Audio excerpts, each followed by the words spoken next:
So, sinasabi din po sa atin na ni Secretary Duque, Madam Chair, sa utos po ni dating Presidente Duterte ay nagkaroon ng ganito, na transfer itong 47.6 billion. Tama po ba? Please say yes or no.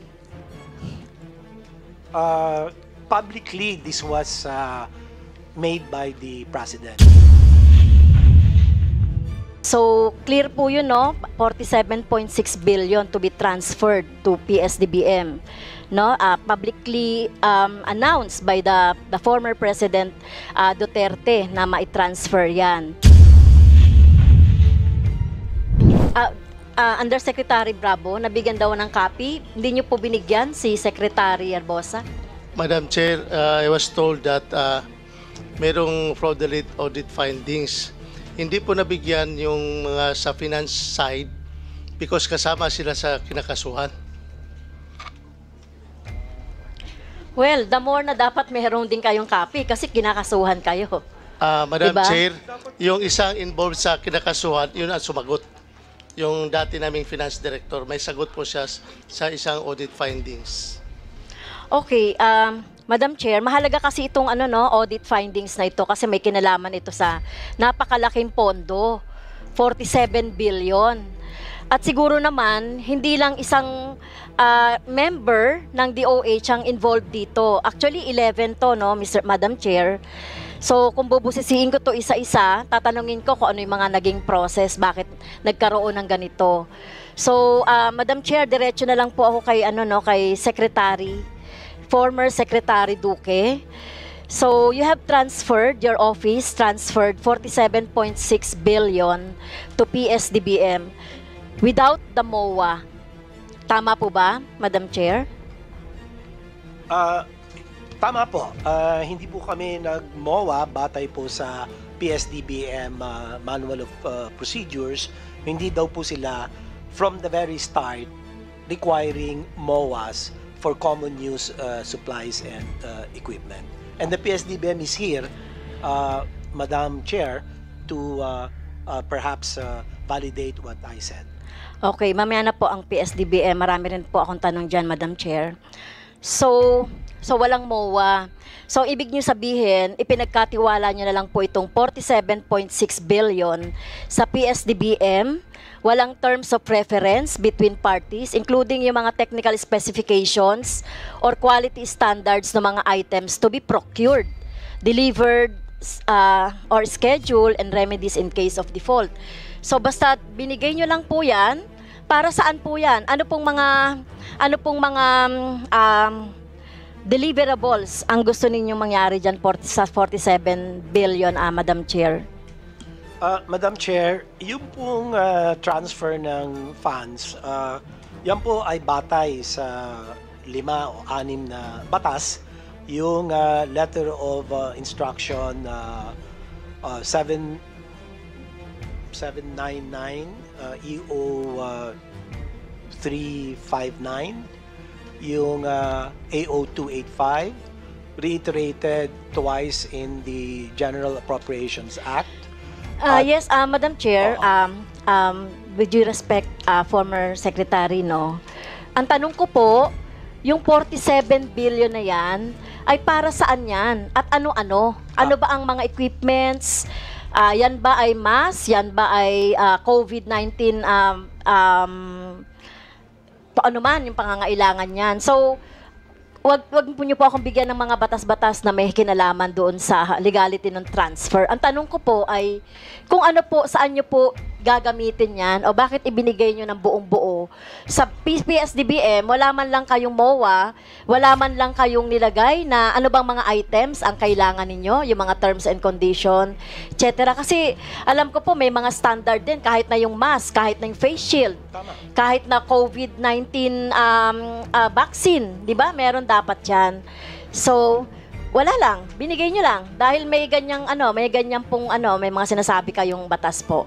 At ang isa pa po, ito ay inauthorize ni former President Duterte. Tama?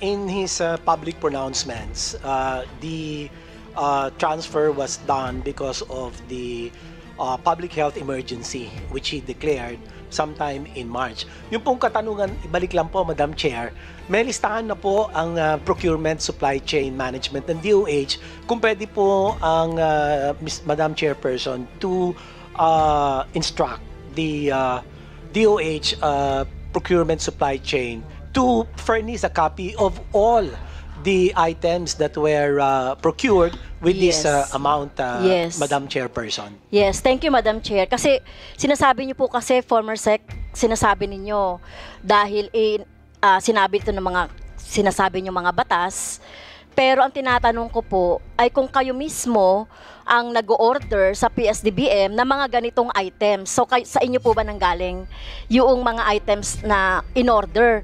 O yung PSDBM yung nag-decide kung ano lang yung mga dapat na bilhin? Hindi ho. Galing ho sa DOH kasi end user ho kami. So, yan po, may mga opisina yan ng DOH po na nagbibigay sila ng kanilang mga pangangailangan sa panahon ng pandemya. In fact, ang binibigay po ng DOH, which I considered as de facto parang contract, yung agency purchase request. Kasama po yan. Kasama din po yung listahan ng mga kinakailangan common use supplies and equipment. Kasama po yung quantities, kasama po yung price, kasama po yung technical specification na mula naman po sa mga iba't ibang mga opisina na may kakayahan na magbigay ng kung ano ba yung standards. For example, ang KN95 mask. Hindi naman po basta-bastang mask lang. Okay, Ano po? maputol ko po kayo dyan, Madam Chair. Nakalagay kasi, dapat kung may MOA kayo, nandiyan yung mga technical specification. So, sino po ba yung magbibigay ng technical specifications? Kasi kung MOA yan, dapat nakalagay doon. So, sino bang nagbigay ng technical specifications? Is it the DOH? Yes, Your Honor, ang technical specifications. Pero sinasabi galing po dito DOH. sa findings, Madam Chair, ng MOA, wala kayong technical specifications. Nakalagay dito, without MOA, which should set the terms of reference between parties, including the technical specifications or quality standards of the items to be procured. Wala po kayong binibigay kasi wala naman kayong MOA. Madam Chair, excuse me for admin lang, nakapag-oath po ba? Okay. So sinasabi nyo, wala po kayong MOA. So nakalagay sa MOA po, Madam Chair, nandun yung technical specifications.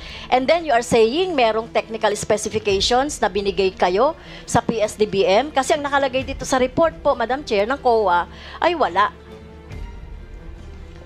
Meron po ang technical specifications, binibigay po yan kasama doon sa atin agency purchase request. Kasama po yung mga quantities and prices at yan po ang yung agency procurement plan, yung procurement project management at Okay. marami pa pong mga Okay. Thank you, documents. Madam Chair. Can you submit that, Madam Chair, yung pati yung meron po siyang yung nakalagay po na ni-receive po ng PSDBM, including yung mga technical specification. Kasi number 2, sa findings po, nakalagay dito, the DOH failed to supply the PSDBM with complete technical specification and other relevant standard requirements on COVID-19 items in the APRs relative to its fund transfer, amounting to 47.6. Sabi pa rito, Madam Chair, such failure resulted in PSDBM's procurement of COVID-19 items without complying with the quality and safety standards. So yan po, no, yung number 2 na item na findings ng COA. So, di ko po alam kung sino nagsasabi ng totoo, kung nagsasabi po si former Secretary Duque ng tama o yung PSDBM. So, tignan ko po kung talagang meron kayong terms of reference to be submitted, Mr. Chair. Madam Chair. Nakalagay din dito, Madam Chair, the DOH did not appropriately exercise admin control in ensuring the availability of PPEs and other medical supplies and suitable warehouse facilities for the items. Okay? Hindi po kayo nagmo-monitor, mga delivery, Okay? Na galing sa Pharmally. Madam Chair, so yun po yung mga ano dito, no? Mga findings dito. Did not monitor the liquidation of the fund transfer of in the amount of 38 billion and 8 billion with the validity period set until June 30, 2021. So, ano pong comment dito ng former Secretary Duque, Madam Chair?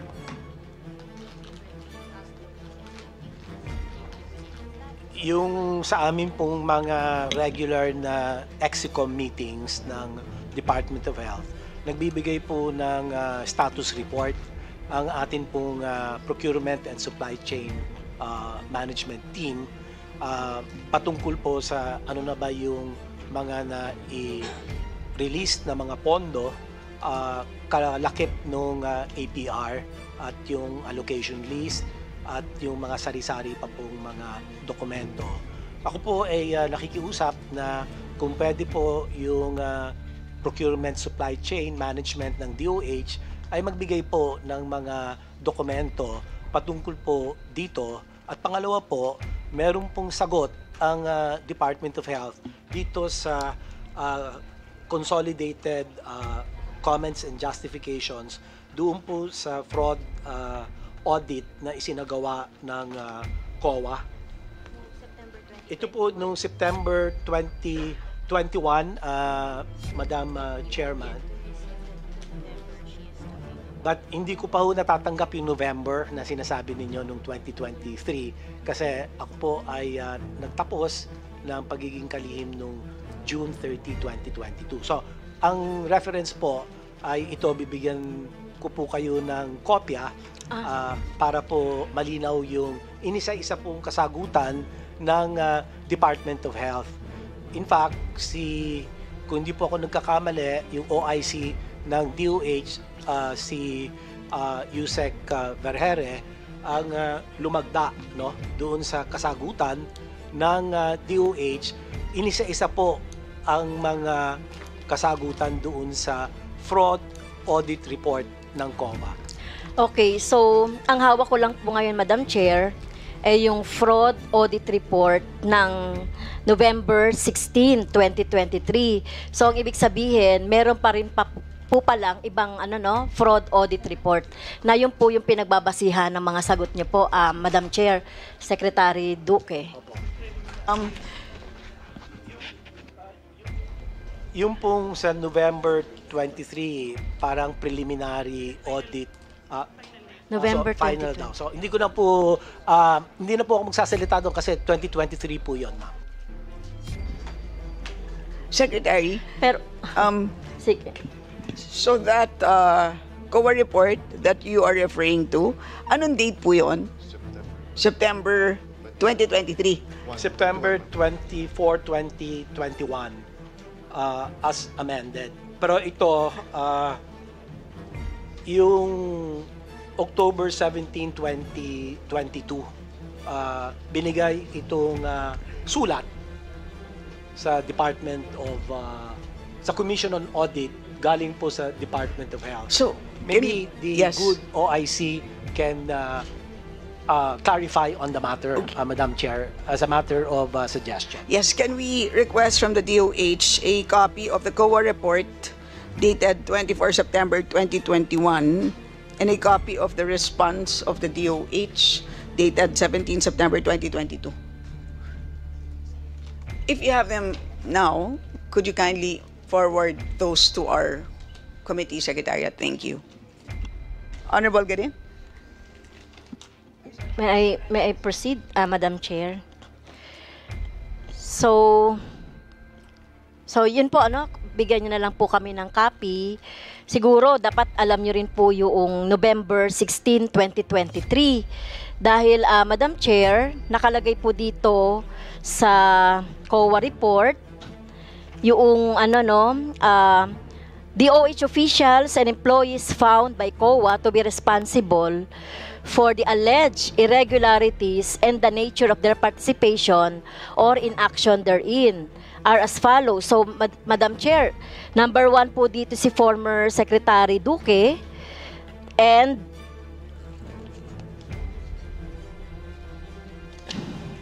and 10 others, Madam Chair. Kaya dapat po, Madam Chair, dahil involved naman po dito si former Secretary Duque, dapat alam nyo rin po ito.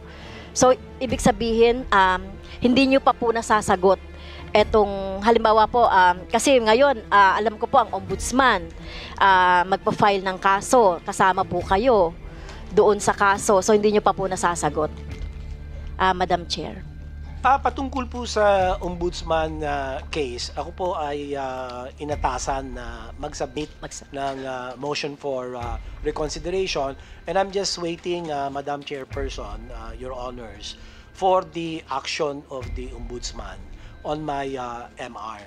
So everything, my legal team has already submitted all the documents to support and counter the baseless allegations that were filed against my person. Thank you.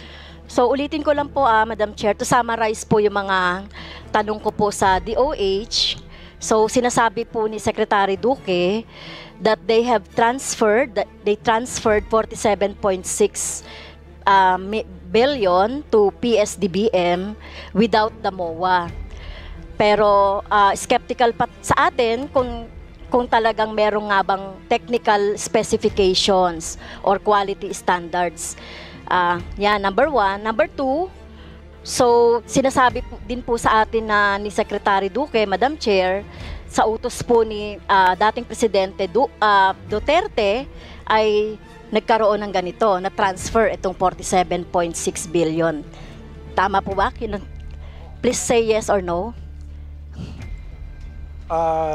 Publicly, this was made by the President in our meetings in the weekly meet or talk to the people. Okay. So, clear po yun, no? 47.6 billion to be transferred to PSDBM. No? Publicly announced by the former President Duterte na mai-transfer yan. So, number 2, Madam Chair,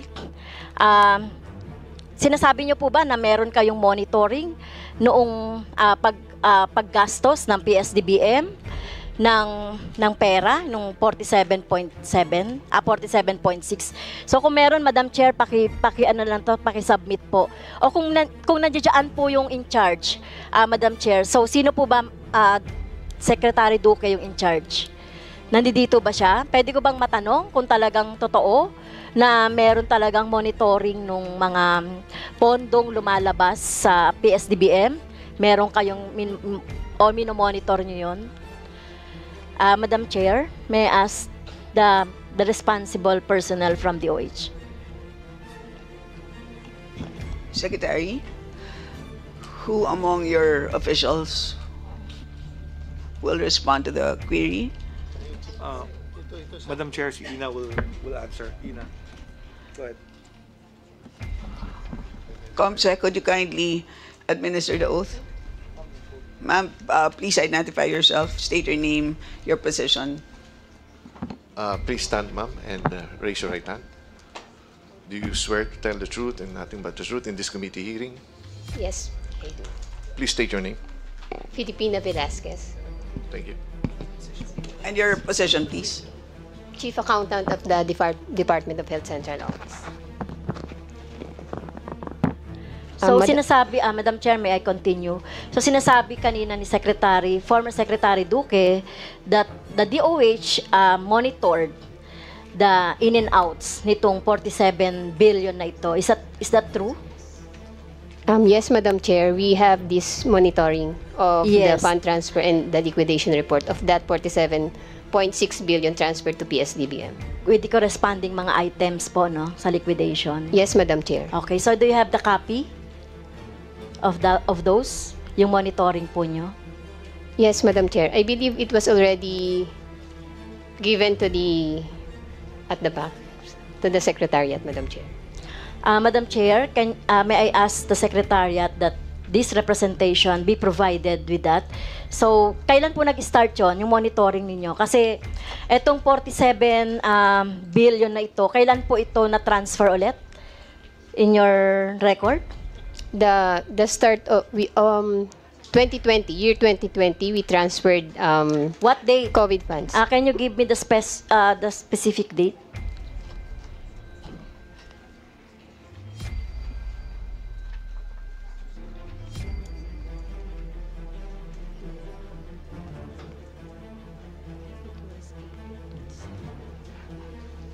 Based on record po, it was March 30, 2020.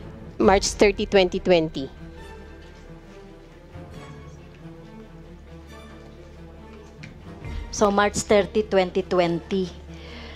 Hanggang saan natapos po yung monitoring and liquidation? Ongoing po yung monitoring namin since may mga items po na for recording pa in the books of the central office, the DOH. Hindi, sabi kanina ni Madam Chair, sabi kanina ni Yusek, meron pang natitirang 1.1 billion. So ang tinatanong ko, before the 1.1 billion na natitira, so hanggang kailan natapos yung monitoring po ninyo na sinubmit nyo yung report? Actually, our monitoring, this data is as of April 30, 2024. Okay. So, makahingi na lang po ako ng copy. Secretariat, do you have that copy? Okay, Madam Chair, may I go now to the PSDBM. So, meron po ba tayong representative from PSDBM? So, kayo na po, Ma'am Lady Lou, Miss Lady Lou Jimeno. Okay.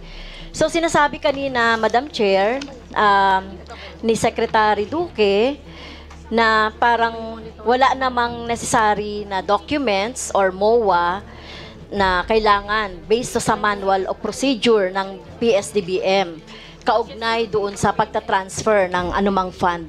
Is it true? If the IATF, ma'am, or the fund transfers are intended for the procurement of a CSE or the common use supplies, yes, there's no MOA needed po. So, bakit po 47.6 billion ito? Walang MOA?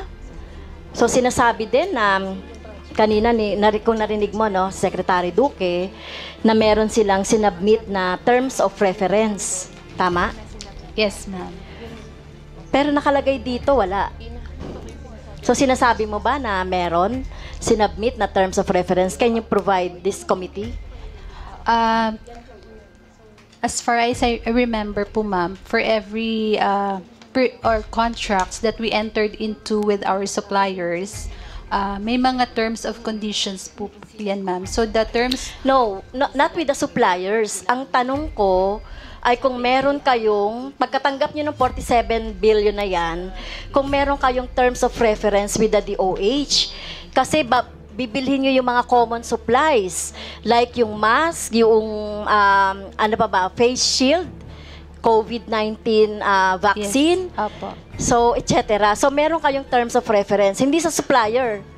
Kasi gusto ko malaman kung meron talagang binigay ang DOH na specifications. Ano ba yung talagang dapat? Kasi tinitignan natin dito yung quality. Dahil, Madam Chair, merong report dito na as regards dun sa presyo, no, ng face shield at saka yung mask na overpricing or overpriced. So, yun ang tanong ko muna. Meron po ba kayong terms of reference with the DOH? Although I am not yet part of PSDBM during that time, pero ma'am, pag nalipat po yung pera from DOH to PSDBM, meron po kaming tinatawag, ma'am, na form, which is the agency procurement request. Doon po sa form na yon, nakasaad po, ma'am, kung ano yung mga bibilhin or ano po ang dapat pinapabili ng isang DOH po sa PSDBM. So, kalaki po doon yung details kung ano po yung papabili, as well as yung yung price. Yung terms of reference meron? For that specific requirement, ma'am, I cannot tell po. Kasi I am not yet connected with PSDBM during the time of the transactions for COVID. Well, Madam Chair, can we invite later, kung may hearing pa, no, yung talagang in charge nung panahon na yon, Madam Chair. Kasi pag ganito kasi nagkakaroon ng walang institutional memory ang mga tao. Kaya ito nga, tinatanong natin ito nung last hearing kung meron. So hindi po siya in charge. So can we invite? Yes, may we know the name of the individual who was responsible for the transaction? Sa PSDBM po, Madam Chair, I cannot tell the specific individual, but I can tell the specific group within the PSDBM. So the money is coming from DOH, will be received by our division called the MSD. And then, MSD stands for? MSD stands for the Marketing and Sales Division of PSDBM. Okay, sino yung taong pinalitan mo? So, when did you join the PSDBM? I joined PSDBM around August of 2021 po. Who was the person that you replaced? It was the OIC Chief Accountant, Amy De La Cruz. But she's no longer connected with PSDBM po.